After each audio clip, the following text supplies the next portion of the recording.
Salut les gens, bienvenue sur la chaîne All Passion, bienvenue dans le Sud. Alors dans ce deuxième volet où je te présente les avantages liés à la version pro de l'Ichi Slicer par rapport à la version gratuite, eh bien tu te rappelles dans la dernière vidéo, je t'ai parlé un peu de l'évidage 3D et des bloqueurs d'évidage ainsi que des évents. Tiens, je te remets le lien par là si tu l'as pas vu, tu iras la voir. Eh bien dans cette nouvelle vidéo, je vais te parler de 3 autres fonctionnalités dont tu vas aussi pouvoir bénéficier avec cette version pro, à savoir eh bien l'option mesurer avec la mise à l'échelle, tout ce qui concerne eh bien les supports avec les bases des supports dont tu vas pouvoir éditer tout ce que tu veux, la forme, les pointes, les bases, etc.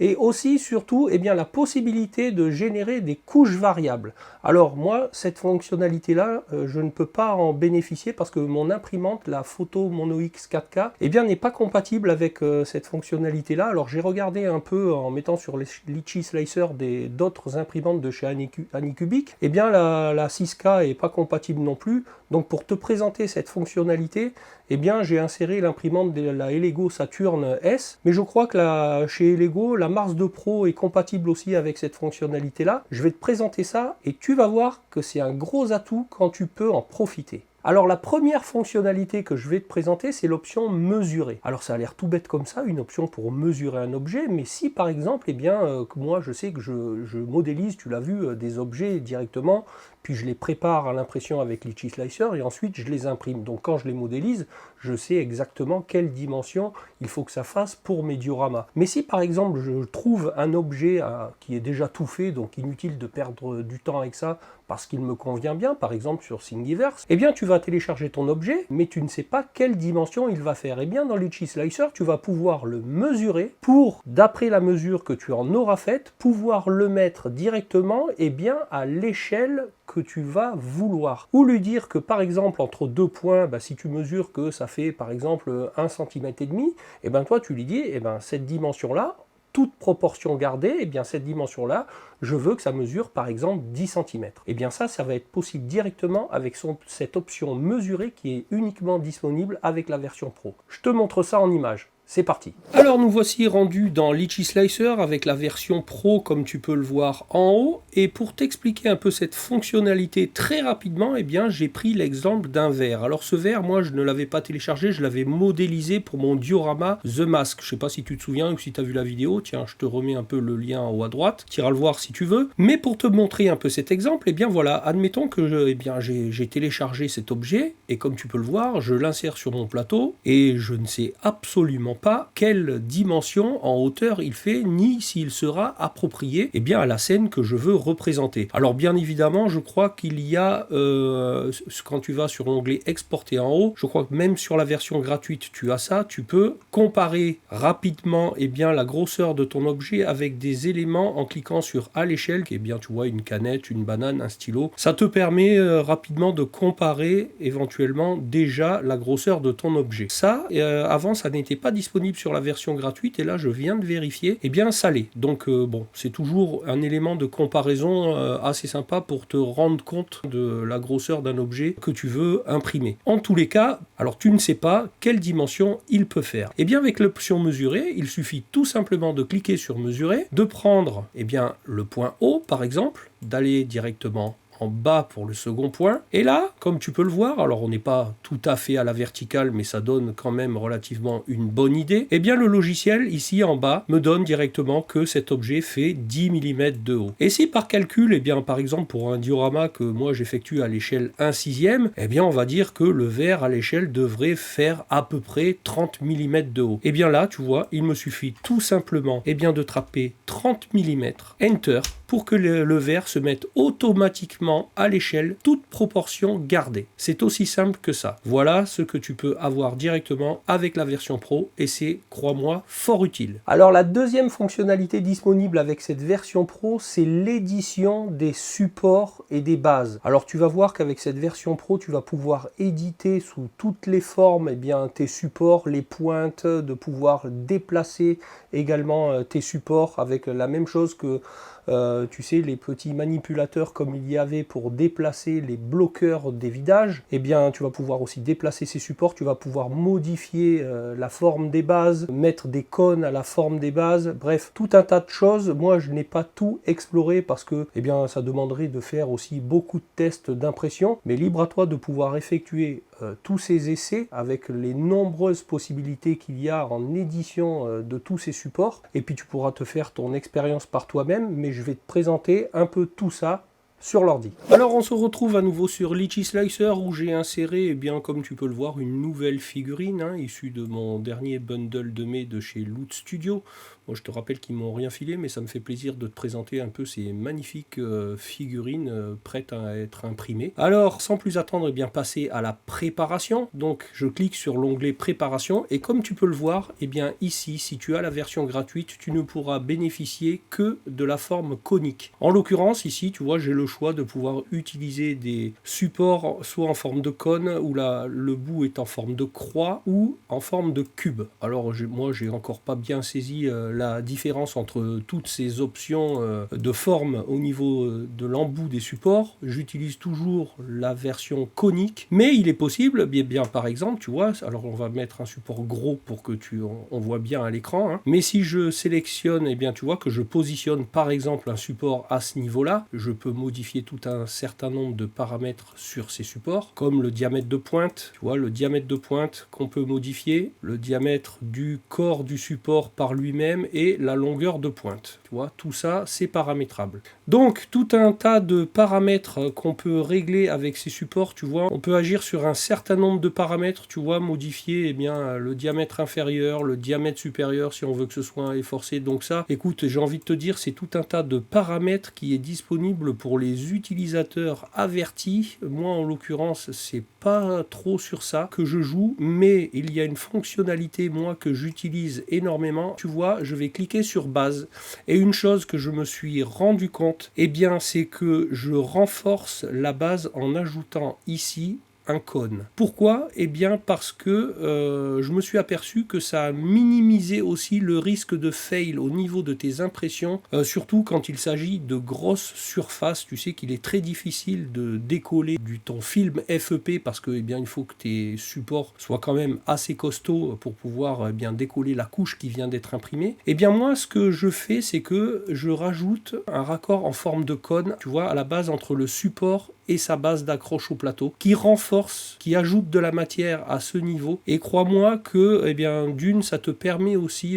d'éliminer certains supports si tu fais générer les supports automatiquement, parce que bon, il est un peu maximaliste, ce logiciel, il en met vraiment beaucoup, donc tu peux, soit tu fais de manière manuelle, soit de manière automatique. Moi, dans la majeure partie des cas, je fais souvent automatique, et puis j'en enlève ceux que je ne juge pas très utiles, mais j'ai pris l'habitude de renforcer, tu vois, eh bien, mes bases en rajoutant ce petit cône à la base. Donc ça, ce sont des fonctionnalités que tu vas pouvoir, toi, essayer avec, bien évidemment, tous les paramètres possibles. Alors, par exemple, tu vois, là, si je choisis de mettre un support en forme de croix à cet endroit-là, eh bien, voilà le type de support que tu vas pouvoir avoir. Alors bon, moi je n'ai pas encore bien compris la fonctionnalité d'avoir des différences au niveau de ces supports, qu'ils soient en forme de croix. Alors comme tu peux le voir, tu vois, la base est aussi en forme de croix, mais tu pourrais très bien mettre aussi une forme de cube.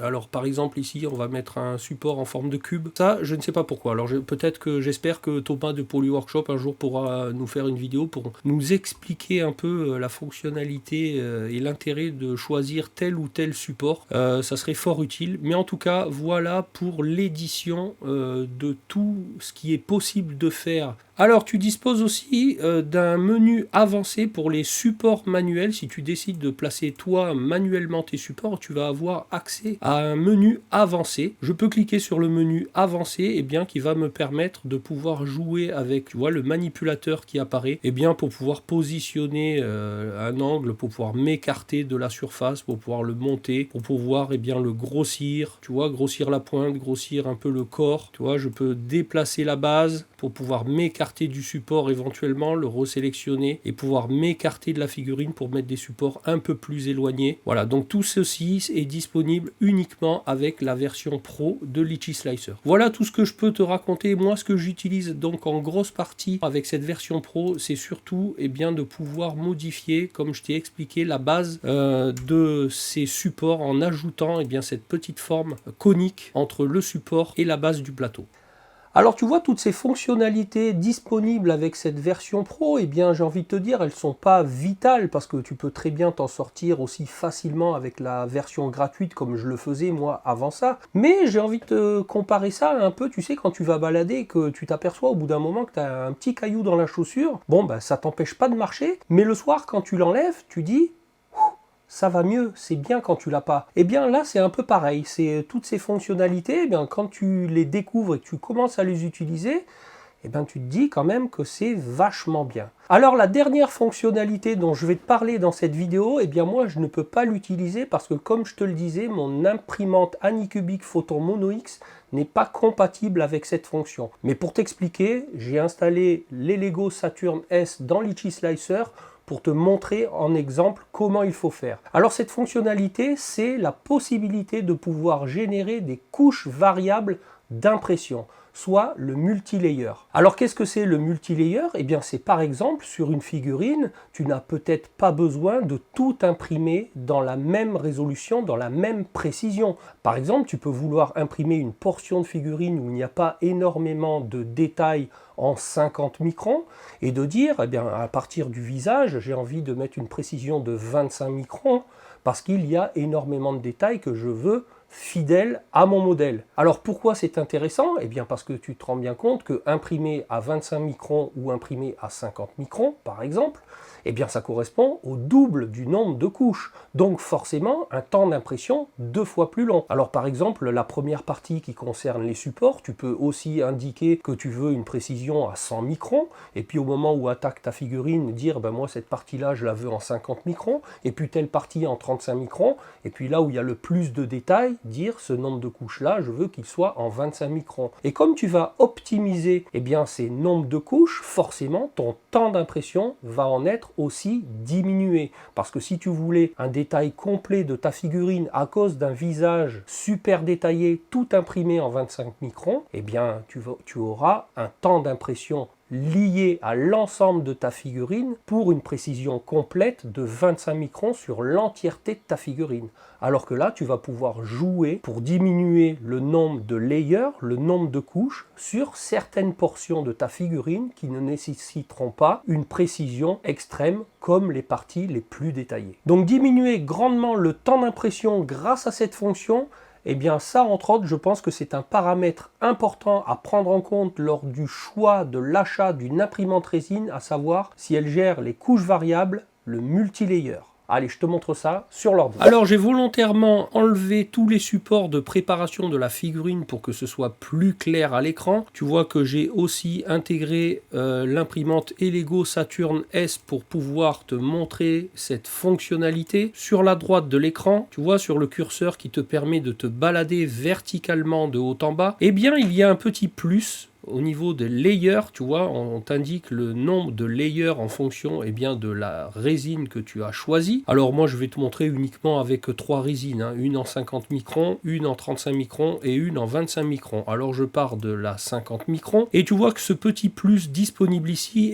si tu disposes de la version gratuite, tu auras un message qui t'invitera à passer à la version Pro. Alors je vais dire que par exemple, on va partager la figurine en 3 pour t'expliquer, mais grosso modo, on va dire que jusqu'ici, on va imprimer en 50 microns en dessous et qu'au-dessus, à partir du dessus, je veux passer en 35 microns. Voilà, je suis passé en 35 microns et ça m'a indiqué une marque. Je peux aller évidemment jusqu'en haut de la figurine, par exemple jusqu'ici, donc on est d'accord que toute cette portion centrale sera imprimée en 35 microns et j'ai envie de lui dire, maintenant, à partir d'ici, jusqu'en haut, ce que je veux, c'est que tu m'imprimes le haut en 25 microns. Donc tu vois qu'en dessous je suis en 35 et au-dessus je serai en 25. Ce qui veut dire que si tu regardes la droite de l'écran sur le curseur, eh bien ici je vais être en 25 microns, qu'entre ici et ici je serai en 35 microns et qu'entre ici et le bas de la figurine je serai en 50 microns. Et lorsque Litchi Slicer eh bien, va me générer mon fichier, eh bien forcément dans la portion centrale il y aura davantage de couches par rapport à la portion en 50 microns puisque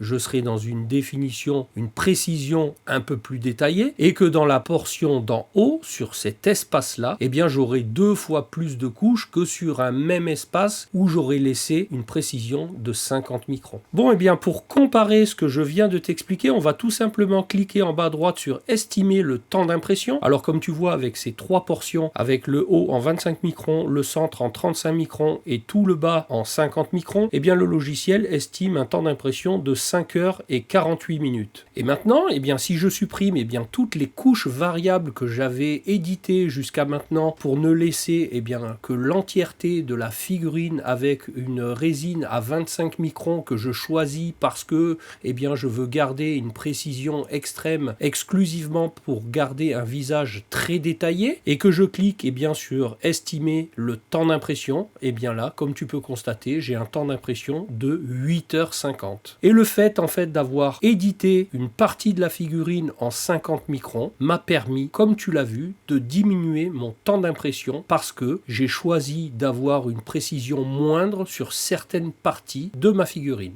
Bon et bien voilà les gens pour cette deuxième vidéo pour la présentation de certaines fonctionnalités supplémentaires dont tu pourrais bénéficier de par la version pro de Litchi Slicer par rapport à la version gratuite. Alors je sais qu'il y a d'autres petites fonctionnalités que moi je n'utiliserai pas et ou que je n'ai encore pas découvert et qui seront peut-être aussi utiles à d'autres utilisateurs plus avertis. En tout cas moi je t'ai fait part de mon expérience et avec toutes ces petites fonctions, notamment la dernière tu as vu pour générer les couches variables d'impression, ça c'est fort utile. Malheureusement c'est dommage pour moi, je ne peux pas avec mon imprimante actuelle en profiter. Alors comme d'habitude, si tu as apprécié le contenu de cette vidéo, je compte sur toi pour me le témoigner, à me laisser un petit commentaire parce que vous êtes nombreux à regarder les vidéos et pas forcément à laisser un commentaire. Alors sachez quand même, je vous le rappelle, que de mettre un like et de mettre un petit commentaire, ça met en visibilité la chaîne et puis ça peut m'aider à me développer et à vous proposer encore davantage de contenu. Ça vous prend pas super longtemps et en tout cas moi, je vous le répète, ça peut encore m'aider. Je te rappelle que tu peux également me suivre sur Instagram où je te poste d'autres contenus, que si tu n'es toujours pas abonné à la chaîne, c'est le moment de le faire et surtout d'activer la cloche avec toutes les notifications pour pas manquer la sortie de mes prochaines vidéos, que tu peux toujours aller checker mes anciennes vidéos, tu pourras trouver ça utile, divertissant, enrichissant. Et moi je te dis à bientôt pour une prochaine vidéo. Allez, salut les gens!